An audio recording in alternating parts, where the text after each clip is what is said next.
So guys, before we get started, don't forget we do have that amazing discount code thanks to Tier 0 Games going on right now, and all you have to do is put in ZWGames5 to get 5% discount on your total order at tier0games.com. The links will be in the description below. What's up YouTube, this is Joe from YUGIOH Games, and I have never been more excited to share a DDD profile to you guys than I am today in this video. We have had so many things just recently revealed to us. More importantly, the Master Rule 5, 4.5, Master Rule 4 with an update, like whatever you want to call it. The new Master Rules that's coming out to us in April 1st is going to change this deck forever. Like, it's funny how DDDs get more help from just a rule change than cards, but this deck profile utilizes the Master Rule's new rules. It also utilizes Needle Fiber, it utilizes Gilgamesh. I've made this deck specifically for the future, not for today. Like, you can't really play this today, but I'll explain at the very end, just quickly and brief, cards that I would put in and the way that I would play it. Because I did have a build beforehand that I was like somewhat enjoying, and it was working, but after all these rule changes, I even went up to Dale and I was like, Dale, when are we getting Needle Fiber again? He said, like, I think it was like March 15th or something like that. So I'm thinking, okay, literally less than a month before the Master Rule changes, screw it, I'm gonna just build DDDs for everything. So like, I built this, I took a build off a guy on YouTube called literally YUGIOH Player. That's just his name, YUGIOH Player. For his build that he posted on a Master Rule 5 DDDs, I took his general concept, I tried out, which utilizes essentially DDDs and a separate engine for a certain extra monster. I tested it out, took my own concept of it, and it works brilliantly. I'm getting at least 3 negate boards, and that the 3 negate boards are pretty much just DDs, just doing DDs. Utilizing the other engine, I'm getting 5 to 6 negate boards, like with 4 card hands, 3 card hands. Like, the deck is just insane. It runs extremely smoothly now with Master Rule, with the Master Rules in place, and being able to just go Fusion Synchros, XEs for essentially no hassle, for free, not whatsoever, like back in the old days. But with all the new cards that have recently come out, like, it just makes the deck insane. What I like about DD is that they can now just use links as an additional resource. It's not a mandatory requirement, it's now literally the links are there as an additional resource. And I think that's what helps DDs a lot. That's what makes DDs the best. How they can use all the extra as just another form of a resource while being their end game. And I think links just help that as well. So I'm going to run through the profile, explain the card choice and everything like that, and then we'll get right to it. So sorry that this intro has taken 3 minutes of your time, but it had to. Like, I am extremely happy. I can't wait for April 1st. Once we get this and all the new cards, like, this is my deck to play again. Like, this is going to be my deck to play. I'm going to do a Donald who does it with my Dolces. I'm going to go to every locals, every tournament, just play DDs. People are going to get sick and tired of me, but I don't care. I can't wait to just own this Tahian. Like, in terms of like just always just playing it. So first off, 3 Ragnaroks. You have your 3 Ragnaroks. Thomas, we don't need Thomas as important anymore, so you can come back down to 2. So Violent Coupler, still very important. Greek Copernicus, it's just an additional normal summon that you can use for the deck that just generates more resources. A lot of the plays you can actually do without using your normal summon, which I think is fantastic. DDs don't need to open up with Kepler anymore on this Master Rule. They can go back to the old days where Kepler was like, if you got Kepler, cool, that's your normal summon, you get your Gate or you get your Swamp King. Perfect, get your Searching Alpha piece. Otherwise, most of your combos, 3-4 combos, like, are just all not involving Kepler in your normal summon, which I think is fantastic, and I can't wait to be doing that again. So 3 Copernicus again, it's just like Kepler, your additional normal summon that you can use The free swirl slime is still very important. Necro slime is back to free because you need it. You need to open necro slime. You don't. Well, I say you need to open up necro slime. If you have necro slime, is a lot of your combos. You need to see it. So having the free necro slime is very, very helpful. You could probably drop it down to 2 if that's your comfort zone. I know we've been playing it at 2 for a long time now recently, so if 2 is your comfort zone, go for it. Drop it down to 2, maybe add an additional draw card or something like that. Or up, obviously you've got 3 Lammers, or up Vice Typhoon if you want to. There's so many tech choices that you can now play in this deck. It's absolutely insane. But yeah, 3 Lamia is your main tuner, and I play 3 additional 1-ofs in the forms of 1 Vice Typhon, 1 DD Ghost. I really like DD Ghost just because it is level 2 tuner in this build, and in this format, upcoming format, is really beneficial because you can literally just jump a Genghis into a level 8 Synchro, which is very, very good, and it does boost the consistency of the graveyard by adding additional copies of your slimes in there, and Lamias. And then I play 1 King Apocalypse. He actually is very helpful. We're not relying him for like the shooting visor combo for the needle fiber. We're not using him for that anymore. I'm literally using him so that I can get him off the Gilgamesh, special summon him from the Pendulum Zone, triggering off like a Ragnarok that I also put there if I haven't used him yet, a Genghis on the field I haven't used yet. Like, this guy's literally here to be a somewhat low scale trigger. So that's literally what he's there for. He's really good for doing that, and I really enjoy playing him at the moment. Though he will come out straight away for the new DD that got revealed a while ago, that we did a video on. That's the level 8 one that can just like pop a contract and summon himself in the Pendulum Zone, and then for every contract you hop, you can either increase or reduce its level. We're going to be swapping him out for him straight away, just because the summon requirements of him is less detrimental. Like, I really enjoy. I will be definitely playing him at least a 1-up, and he will replace Chaos Apocalypse for that. Now for the sub engine in this deck. It's only 5 cards, but 5 really, really good cards, and that is the Draconet engine. I'm playing 3 copies of Draconet, 1 Galaxy Serpent, and 1 Crowned by the World Chalice. This is to help get into your Ib, and Ib is fantastic in this deck. Like, a lot of the combos for DDDs will revolve around at least getting that first fusion summon off. If you don't get that first fusion summon off, you're not going to be doing pretty much most of your combos, because most of your combos are around just using and abusing the Genghis, leveling him up into a Gust King, and then getting back the Genghis, triggering off the Gust, and triggering off the Genghis. If you can't get that first Genghis on the field, you're not going to get that first special summon spam that you're trying to do. The Ib combo helps mitigate that by helping you search out your World Legacy Succession, which then in the combos you can either use the World Legacy Succession for that turn, or you have a backup for the next turn.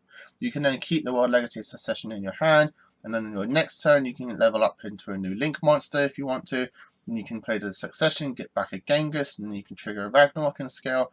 Like, the plays in the deck just speaks for itself, so long as you know how to speak it. So this combo really helps that go off. Ib is essentially a Link 4 on its own. Draconet is essentially a Link 4 on its own. If not, then it's at least a Link 2 with additional resource. You can use the level 2s if you want to for your additional synchro plays, though I do find it a little difficult sometimes to include her into a lot of the synchro plays, but you can do so. The X-Trick is very open. Now you can essentially just put whatever you want inside, as long as you have the necessary cards for it. Once I get to the X-Trick, I'll tell you what are the necessary numbers that you need, and then the rest is up to you. But this engine is doing really well for me. I'm really liking it. As I said, your DDD combos generally don't need the normal summon, so you can actually just use the normal summon for your Draconet, get your IP, then you can link the IP away into a needle fiber so you can get additional body on the board. And then that gets you a chosen. Then you can get more tuner from the needle fiber, and if you wanted to, you can go into a link 4, or you can just start going to a DDD place. Right, it is absolutely fantastic. Worst case, and then if you're thinking, oh, well, now you got the rest of the Draconets in your deck essentially dead. No, because they're all darts, so you can use them for Lure Darkness. It's absolutely fantastic. I really enjoy playing it. So, and this is an engine that I'm really, really liking. I'm feeling I'm going to stick with it. I don't see myself changing it unless DDDs get more stuff. I'm not going to change this engine. I think I'm going to stick with it. The original channel had was playing like Destrudos to help him go into the IP, but I think this engine just works better. It's just a one card engine. You don't need to use your life points. DDs can burn through their life points enough already. I don't want to cut it in half with a Destrudo. So that's that. And with the rest of the engine is the Mod Legacy Succession. And for the spell, more of the spells, you're obviously going to have your 3 gates. Gate is definitely important. Your 1 Swamp King. And then the rest of the deck is essentially just consistency cards. 3 Allure of Darkness, 2 Pot of Desires. If you don't want to play Pot of Desires, you can just go with something like Into the Void. The guy was playing Dark World Dealings, so his reasoning for Dark World Dealings was that he gets to pick what he wants to go to graveyard and net draw more yours.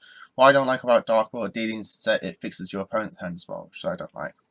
Into the Void could be a cool tech. I mean, DD is essentially part Pendulum deck, and I know Dark World Dealings Into the Void works really well with Pendulum decks, so you could try it out. I just prefer this just because I know what I'm doing, what I'm getting, essentially. And I'm not helping my opponent either. And then 1 for spell and 1 for 1 to round up the main deck. That's it for the main deck. Moving on to the extra deck. Your 2 regular Genghis, your 1 high Genghis, and your 1 Diarch. Necessary requirements is that essentially you need at least 1 each of these fusions to help you do all of your combos. The Genghises are pretty much standard, and mandatory. You've got to have these. The Diarch is there to help you with the levels and get that additional fusion body on the board. I like to play 2 Genghis just because I think Genghis is like the best follow-up play for a DDD deck. If you can get another Genghis into circulation, and one of the easiest ways to do that is to just make another one, then you're all set for your next turn, and that's why I play 2 Genghis. It's my comfort zone, it's what I prefer playing, and in more my years of experience playing this deck, I think 2 regular Genghis is the best number. Then you have your Ib, the World Chalice, your 1 Allies Meteor Burst, your 1 Gust King Alexander, your 1 Siegfried, your 1 Crystal Ring. Yeah, he's back in the extra deck again, because in this deck, before, Savage Dragon was the best one to summon because you had to make the Link Monster. Now that you don't have to make the Link Monster, you're not guaranteed to get a Link Monster engraved. So Crystal Ring is now better than Savage Dragon in this deck. It's very weird how that works out. It's like for DDDs, Crystal and Savage are always fighting for the extra deck slot. It's absolutely funny. At least to me. And then 1 side frame board Omega. Necessary requirements. You have to play at least these. These are your necessary requirements, in my personal opinion. Odd Eyes Meteor versus Commons 2 of Ragnarok, so you really got to play him. Gust King Alexander, you got to play him because he's part of all of your special summon combos. Siegfried, obviously, you got to play Siegfried. And Crystal Ring. This Crystal Ring, I'm going to put Crystal Ring like this in terms of the necessary requirements, because it's essentially just another extra deck monster that negates. If you have a synchro that you like to play that does negations that you can make in DDDs, play it in this slot. I think Crystal Ring is the best one at the moment. Again, You could play Savage Dragon if you're still making Link monsters in your combos, and anything else. Ib, I say, is a half requirement if you're playing the engine. If you're not, she's not. And then the Omega is a free slot for you. It can be whatever you want. I've gone with Omega just because he can get you back the resources if you can make him early enough. And then he is a somewhat of a disruption because he does rip a card out of your opponent's hand for the turn. So Omega is really good for that. For Xyz, Kali Yuga, and Titanic Galaxy, necessary requirements is both of them. Like, you gotta play both. And then I play 3 Link monsters in the forms of Appaloosa, Gilgamesh, and Needle Fiber. I'm so glad I got the Japanese copies just because they now look really good in a deck. And official cards. So I say necessary requirements is these 2. You don't need the Appaloosa. The Appaloosa is there to link up while being a negate, but in a combo that I will be showing you in another video, it is part of your 3 negates on your like 5-6 negate board. So like you can make it very easily with 3 materials. Again, with the Draconet engine, your IP engine like just helps make Appaloosa so easily. And worst case scenario, you can easily make that if you can't extend with more DD plays. But Gilgamesh and Needle Fiber are important. Needle Fiber is part of your combos. It gets you an additional tuner on the board. Like if you can get the Needle Fiber going, like it just generates so many resources for you and triggers so many card effects for you. Like it's just absolutely insane.